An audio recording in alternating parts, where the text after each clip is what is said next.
Porque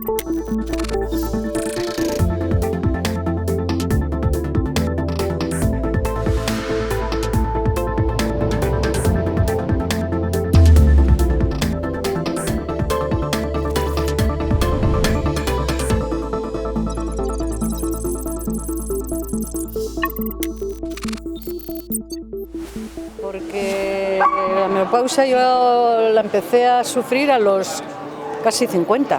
Pues estoy atravesando la menopausia. Sintomarik edo izan duzu, beroaldiak, Bai, umore aldaketak? bai, 50 urtetik 65 bai, eukidotaz. Que no he tenido ningún problema ni de sofocos ni de nada, yo lo pasé bien. Edazkonik ez dut ez sofokorik, ez fenomenal. A mí no me gusta nada pasar por esto, pero bueno, hasta que las hormonas se vayan equilibrando y el cuerpo se vaya ajustando, pues es lo que hay. Y no quiero tomar ninguna medicina, o sea que intento hacerlo pues de forma un poco más natural, con hierbas, meditando. Hilorokoak entzigar bestelako bakia. Falta me bota eta zuze ez, baina esatezu, festeko oinardurerik esenik. Por una parte, pues te sientes liberada de ciertas cosas y por otra, pues bueno, el deterioro femenino es tremendo. Pues la piel y todo. Para mí es la ansiedad y los procesos inflamatorios. Que de repente un dedo se te inflama. Guk eskendu neuki askorik, informazio askorik, oin gehiago dau. Oingo gaztiek gehiago dakizue. Pues procuro no pensarlo, cuando venga pues ya lo afrontaremos como llegue, pero de momento no. Hombre, espero que no me den muchos cambios de humor ni muchos sofocos, pero bueno, procuro no pensarlo, la verdad. Gaixo menopausia da, gaurko gaia gizartearen erdiak biziko duen edo bizitzen duen errealitate bat, baina nahiko ez ezaguna.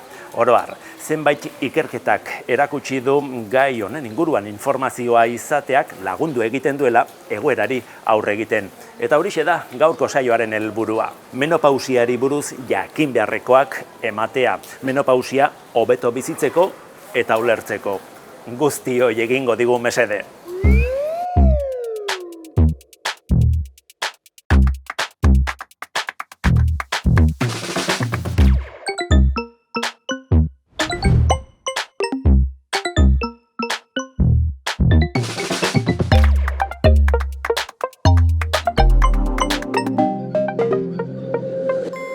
Kaixo, Josebe, guk ez da oso zientifikoa, baina kale inkesta bat egin dugu menopausiaren inguruan. Zuk ikerketa bat egin zenuen, ez da? Bai, ikerketa bat egin nuen, eta zen landa eremuko emakumei, 45 eta 25 urte bitartekoak.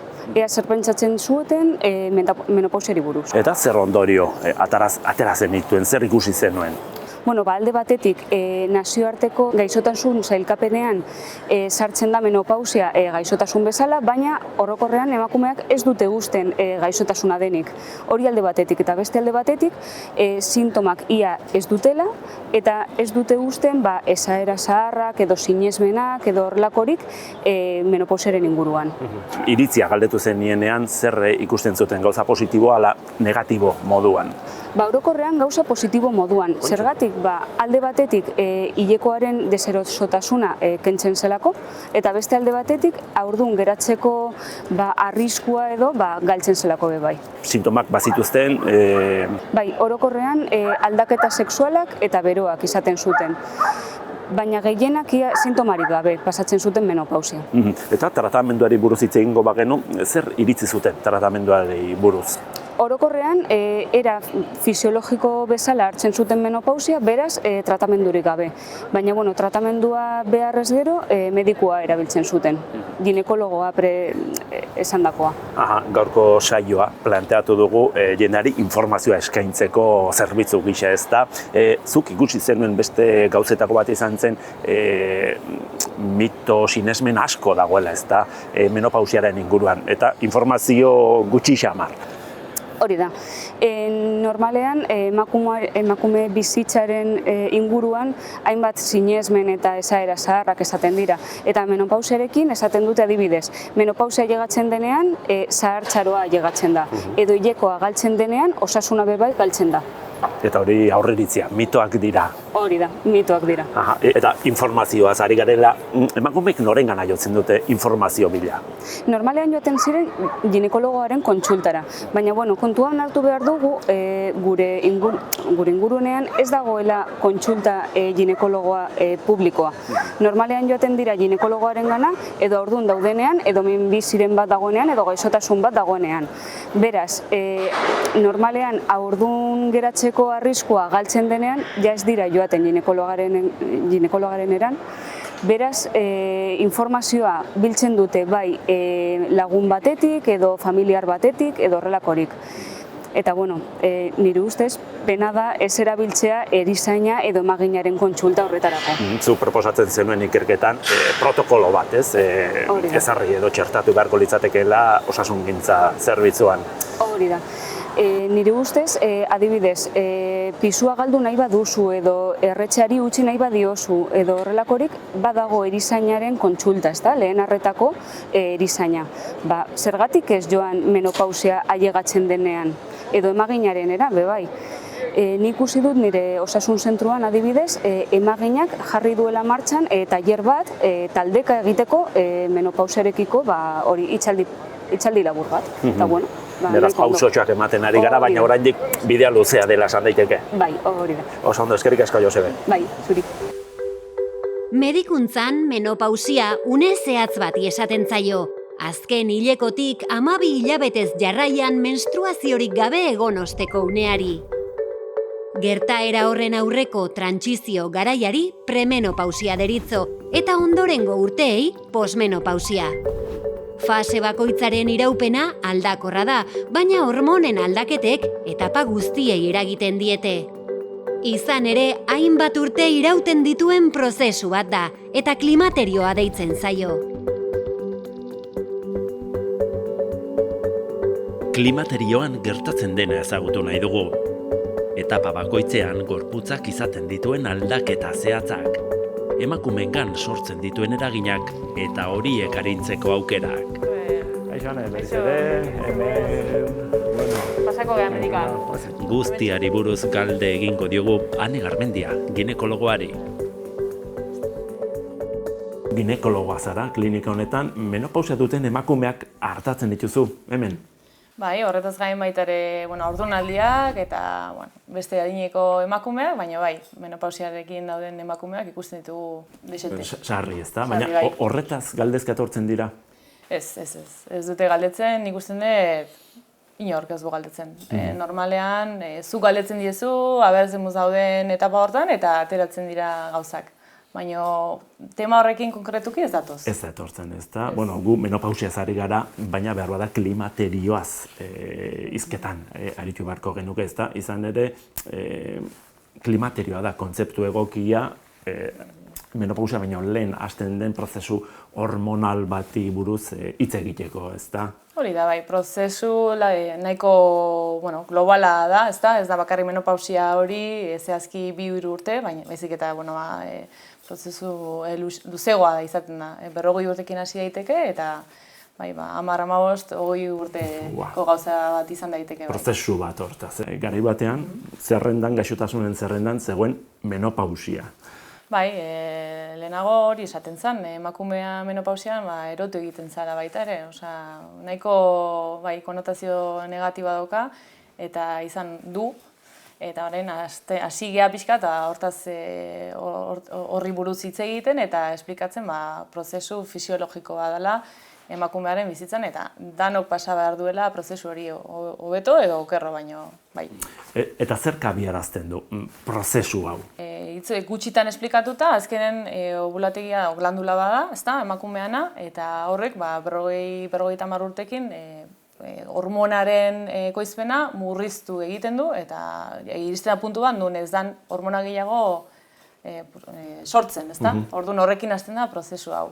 Eta noiz abiatzen den edo zer izaten dira lehenengo zantzuak, menopausia abiatu denaren zantzuak?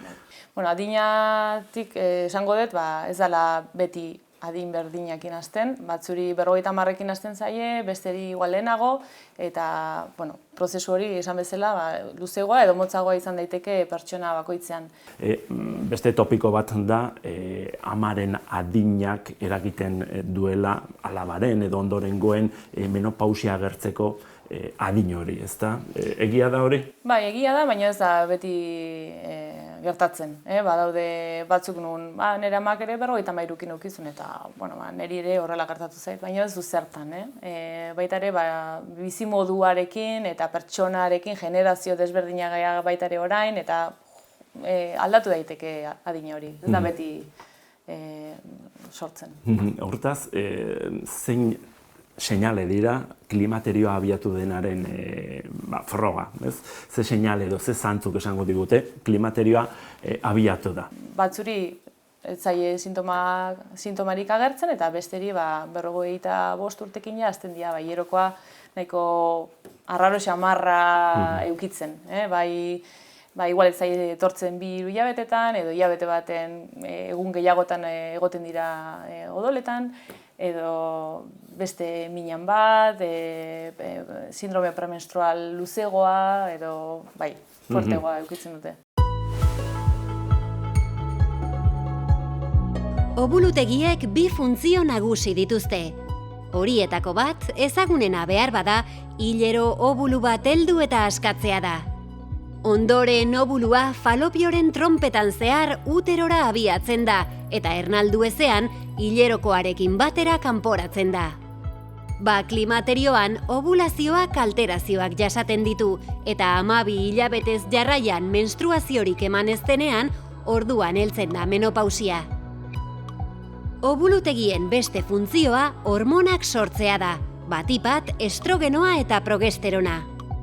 Hormona horiek kodolean zirkulatuz gorputz osoan sakabanatutako errezeptoreetara heltzen dira, bihotzera, burmuinera, hezurretara. Klimaterioan obulutegiak estrogenoa eta progesterona kantitate txikiagoan ekoizten hasten dira. Ondorioz, errezeptoreak dituzten organoetara gutxiago heltzen dira, haien funtzionamendua kaltetuz. Horregatik, hormona horien gabeziak askotariko albo ondorioak eragiten ditu. Klimaterioaren sintomatzat hartzen dira eta emakume batetik bestera asko aldatzen dira.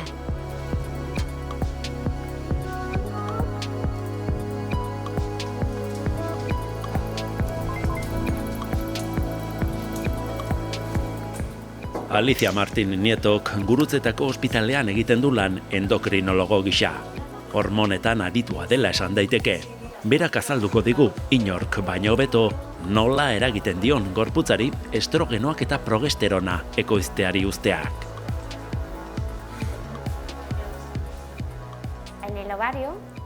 Obulutegia azken finean guruin bada, 2 hormona garrantzitsu ekoizten dituen organo bat. Batetik estrogenoa sortzen du, 17 beta estradiola guztietan garrantzitsuena dena, eta bestetik progesterona sortzen du. Menopausia iristen denean, adin ugalkorraren amaiera, hormona horien ekoizpena murrizten doa guztiz eten arte. Murrizketa hori progresiboa dela badakigu. Guk egiten ditugun analitiketan ikusten delako dakigu hori. Egia da emakume guztiek ez dutela hormonen jaitsiera pixkanaka nabarituko, batzuek bapatean somatuko dute. Eta zenbait emakumek hilekoa irregularra izaten hasi aurretik ere igartzen dute. Estrogeno errezeptoreak daude gorputz osoan, progesteronarenak ere bai, baina estrogenoarenak gehiago ikertu dira. Horregatik garrantzitsua da jakitea menopausiaren sintomarik ezagunenez gain, neuronek ere estrogenoa behar dutela ondo funtzionatzeko. Hileak ere bai, horregatik nabaritzen dugu lehorragoa eta auskorragoa, mukosak ere lehorrago. Arteriak babesten ditu, indartsu mantentzeko garrantzitsua da. Hain zuzen, menopausia ostean emakumeen lehenengo heriotza kausa bihotzekoa da. Funtsezkoa baita gure bihotza osasuntsu egoteko, gure arteriak osasuntsu egoteko. Hezurretan duen eragina nahiko ezaguna da. Emakumeek osteoporosia izateko arriskua handiagoa dutela.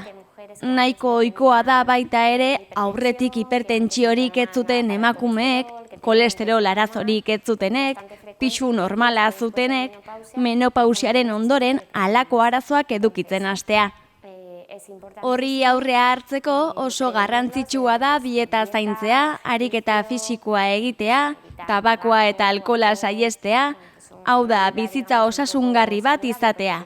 Izan ere, lehen agian ahalegin txikiagoa behar zuen pisua eta osasuna mantentzeko, baina une batetik aurrera ahalegin handiagoa eskatzen du. 45-48 urtetik aurrera, sintomak badaude, pentsa dezakegu klimateriora iristen ari garela, trantsizio fase horretara. Emakume batzuek oso goiz igartzen dituzte sintomak, baita hormonen jaitsiera gertatu aurretik ere.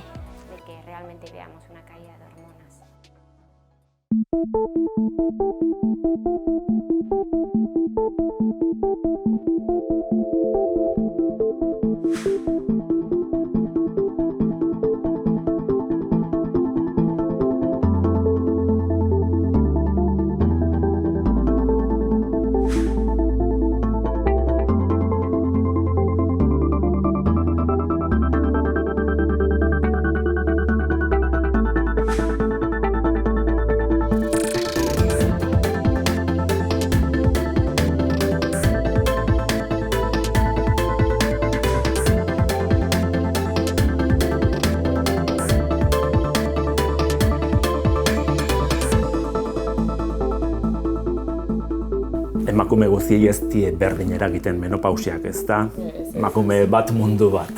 Exactamente. Bai, batzuri, esan bezala, sintomari gabe, hobeto horrela, eta beste batzu, bere bizikalitatea murriztuta ikusten da, eta bai, lagundu egin batzaie.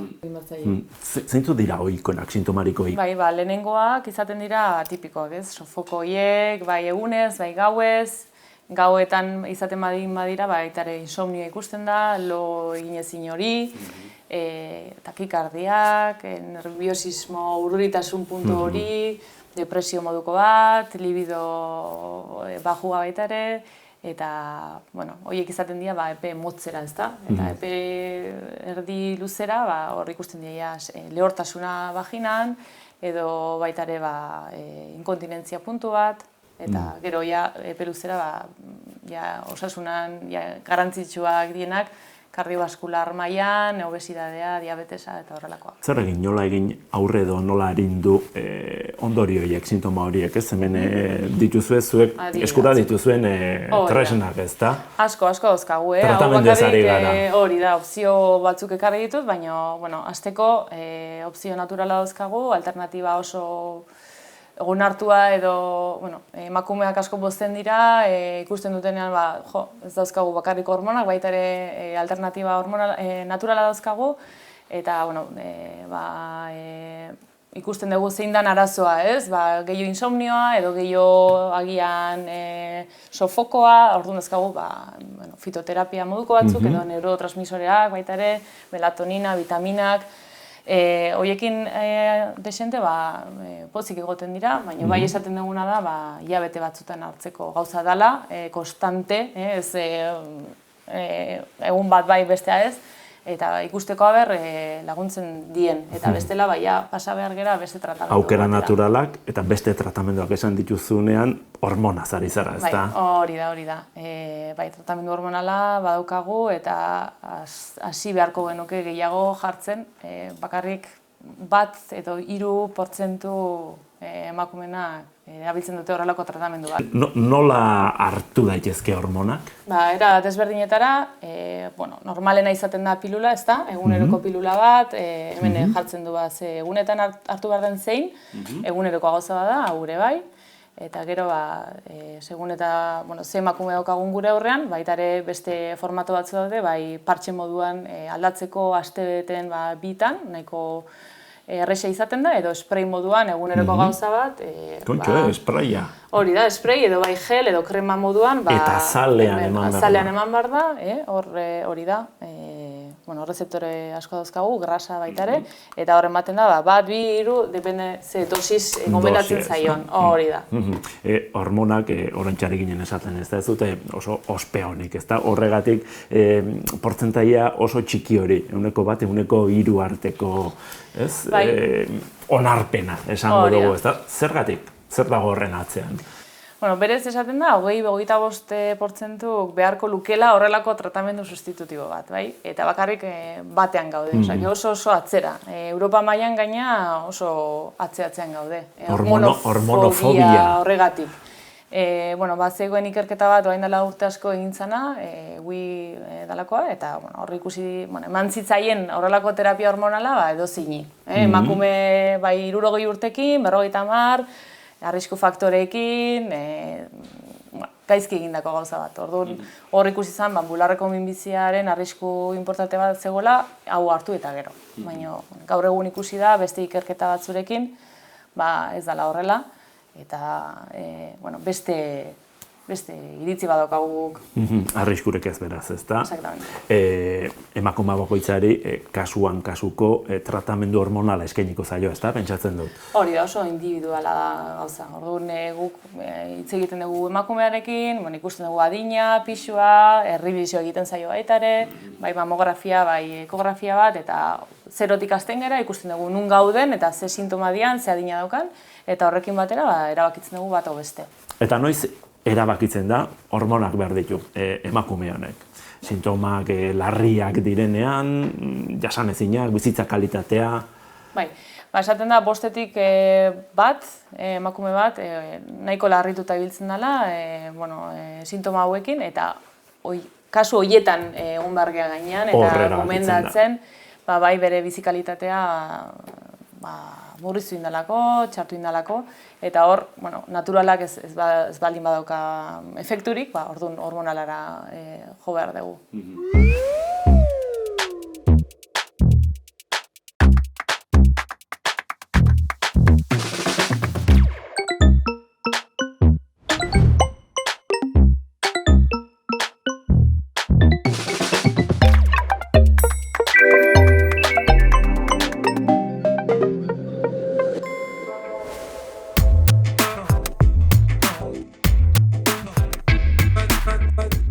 Gizakiaz gainera beste 4 espeziek bakarrik dute menopausia. Izurde pilotuak, belugak, narbalak eta orkak, zetazeo odontozetoak denak. Izan ere, ikuspegi evolutibo batetik oso kontzeptu arraroa da menopausia. Zer onura ekartzen dio espezie baten iraunkortasunari, emeek adin batetik aurrera ugalkortasuna galtzeak. Exeterreko unibertsitateko ikertzaile batzuek 2 orka talde aztertu zituzten eta ikusi zuten ama hiltzeak 14 bider handitzen duela seme heldua hurrengo urtean hiltzeko arriskua. Orkak familiatan antolatuta bizi dira 4-5 belaunaldiz osatutako taldeetan, umeak amaren ondoan gelditzen baitira bizi osoan. Emeek 40 urterekin ugalkor izateari uzten diote, eta 90 urtera arte bizioi dira. Ikertzaileen ustez urte horietan guztietan amek semei laguntzen jarraitzen dute, eta haien biziraupenari esker ziurtatuko lukete beren geneak transmititzea.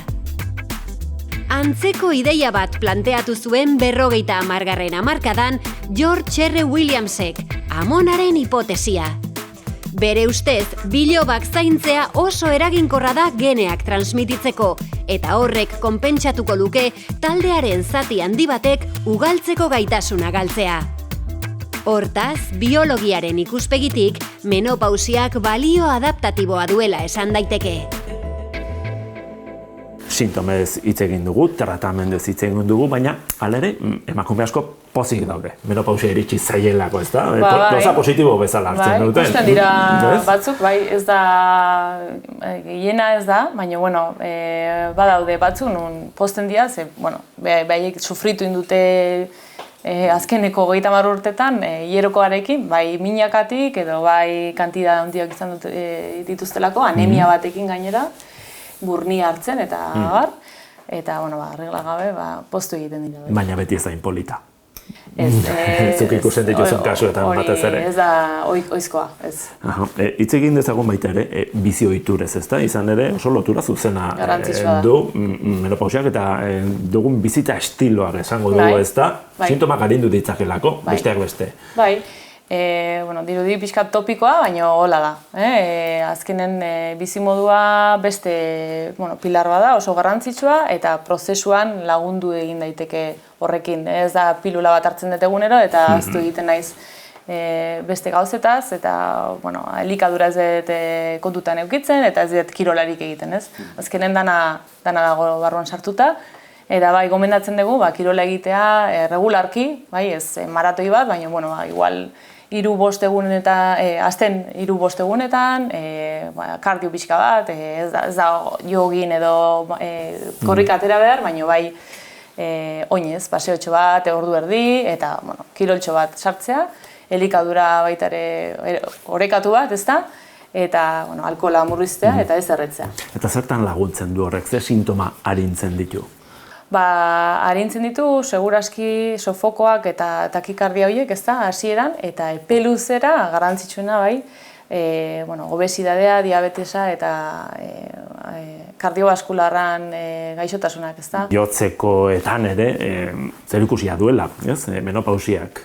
Bai, noski, azkenen, esan dugu, sindrome metaboliko edo obesida, diabetes, kolesterol, eta bihotzekoak oso erlazionatuta daude menopausiakin eta peluzera konsekuentzia txarrak eduki ditzake bihotzekoan, azkenen finan postmenopausia edo zarkituta dauden emakumeetan lehenengo heriotzako kausa da, bihotzekoa, hori da. Kontuan izatekoa. Kontuan izatekoa, bai. Bukatu dezagun, adituaren aholku batekin, ez da? Zer esaten diezu, zer aholkatzen diezu hemen zuere kontsultara etortzen diren emakumei, klimaterioak gerturatzen ari zaien emakumei, batez ere, zer esango zenieke? Besterik gabe gu bisitatzeko, etortzeko ginekologora jutea urten behin, eta beldurri gabe zehazteko ze sintomak ari dian sentitzen, euki edo ez euki, baina irikita egoteko eta aholkua eskatzeko. Informazioa eskatzeko. Bai, hori da. Oso ondo, Ane, eskerrik asko. Zuei.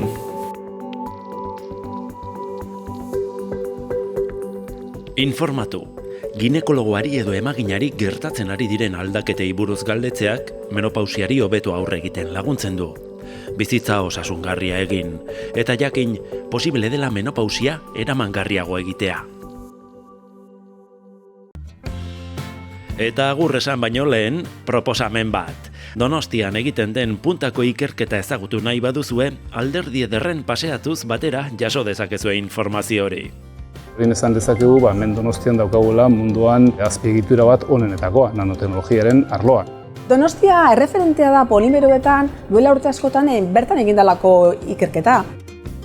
Izan ere, Donostia sustapenak hiriko ikerketa zentroetako ikerketa arloen berri emanez, panelez eta bideoz osatutako erakusketa bat jarri du ikusgai. Komisarioa Elujar da.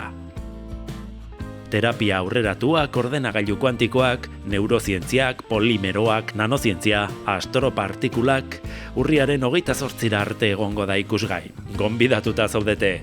Datorren astera arte, agur!